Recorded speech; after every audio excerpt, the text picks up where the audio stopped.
Well, when I was thinking about politically correct, and this isn't a fundraiser, but I do have this old picture. Here, hold this glass, Richard. Because this is not politically correct. This is a famous picture by Joan Liffering. And this is in the olden days before we had PowerPoint. This is what we did in the Junior League. We picked up stuff and pointed at it. So that's why I brought it as a show and tell. It's called Junior League Christmas Party. And there's a couple things I love about it. I love that the shoes are all back in style. But I particularly love the fact that there's a lovely pregnant member of the Junior League with a cigarette and a cocktail. So, well, in those days it was okay. It was, you know. That's right. It's amazing anybody had children with two brains that they could work.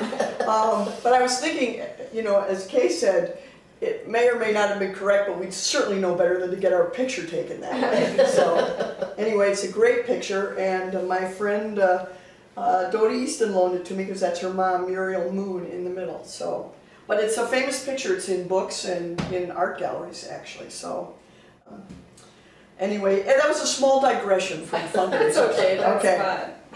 fun. Well, we raised money, speaking of cocktail parties, our big fundraiser for many years was the wine tasting, and we raised a lot of money on the wine tasting, and it was, for the first time in a long time, an event where a number of non-league members were very interested in coming. We actually recruited people at the wine tasting who, you know, were coming and once again sort of wrapping it around, exposing people to what we do, and we would have project information there and so forth.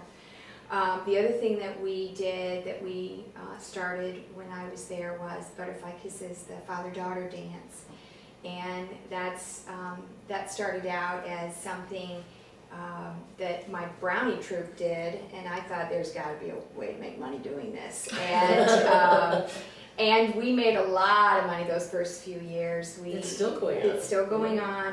It was a really neat thing to be able to let your daughters do something. We did, you know, we were criticized for not having any mom-son things, but we didn't really come up with anything that we thought we could make money doing. But I think it was a great opportunity for us to bring our daughters into league. I think there are a lot of future junior leaguers that went to the father-daughter dance that will remember, you know, doing that, and it was a great fundraiser. And we did raffles, and we, you know, especially at the tail end of Match Phillips, after we'd raised all the capital campaign money for Match Phillips, you run out of ideas. So we were doing a little bit of everything, I think, in order to, you know, really try to come up with some creative fundraisers. And really, the wine tasting and the Butterfly Kisses were the longest lasting.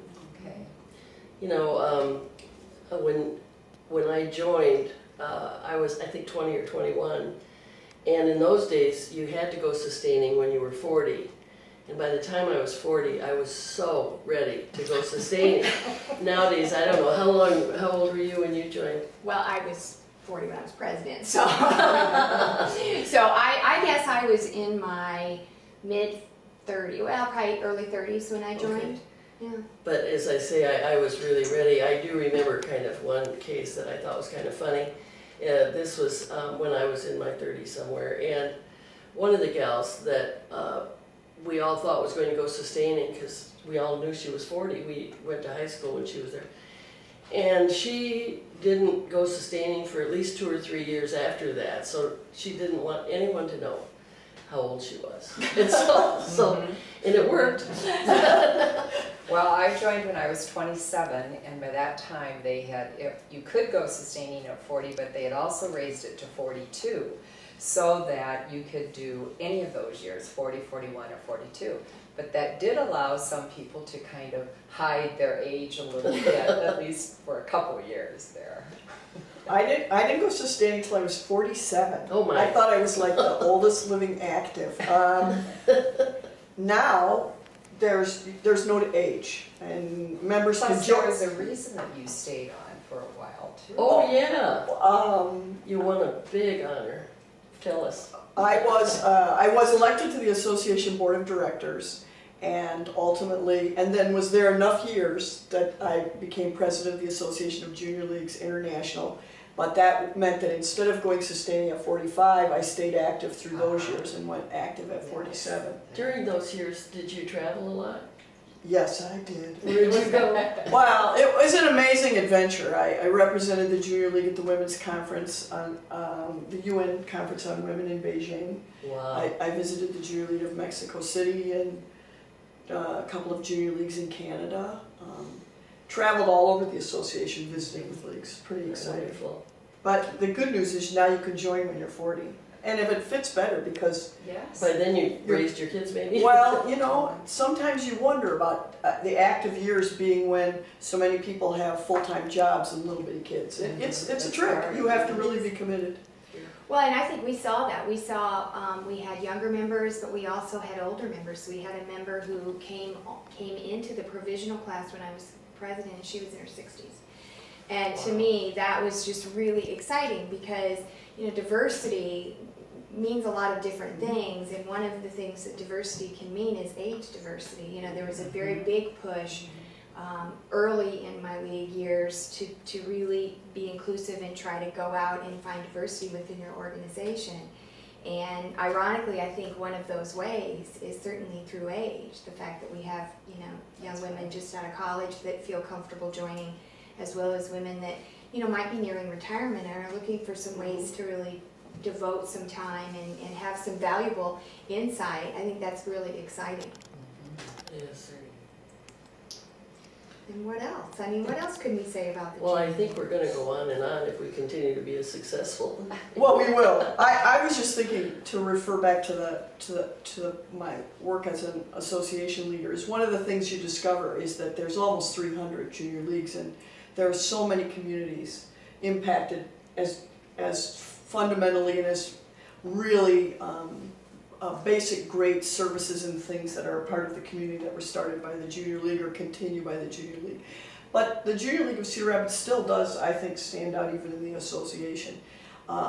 Besides my job as an international director, Cheryl Matvolsky was elected as an international director and went on to be association treasurer. And then after I'd left association office, the Junior League of Cedar Rapids received the highest award that the association can give a league. At the time it was called the BMW Award because BMW was the sponsoring organization. But it recognized basically the best project that the association can find. And what they were recognizing from the Junior League perspective in Cedar Rapids was not only the extraordinary fundraising that a league of our size did, but the really exceptional collaboration with the YWCA from the beginning. And they were really hoping that that was a model for junior leagues all over the association. So that's why the Junior League of Cedar Rapids won that. It was pretty amazing. And so when you think back to what the leagues have done, you know, the first thing I always think about are those fabulous projects, whether it's the Science Station or the Madge Phillips Center or that fabulous old McDonald's farm in Beaver Park. I was there yesterday with my grandson and my husband, and he said, you know, the Junior League just did this so well. And I said, they really did. They really did. So you've got that, and the one piece we didn't talk about that I just would like to close with, I think the other thing we're famous for is the training we got. And I give huge credit to the Junior League for the skills and the experiences that led to my ability to successfully run for office. But there are women all over Cedar Rapids that have made such a huge impact in their community and in any organization they serve. And as you said, built their career on Junior League service and on volunteerism. And it means as much, I think, to Cedar Rapids as the project is the women and what they have been able to do with the things they learned. And I just wouldn't trade it for the world. I wouldn't either. I agree.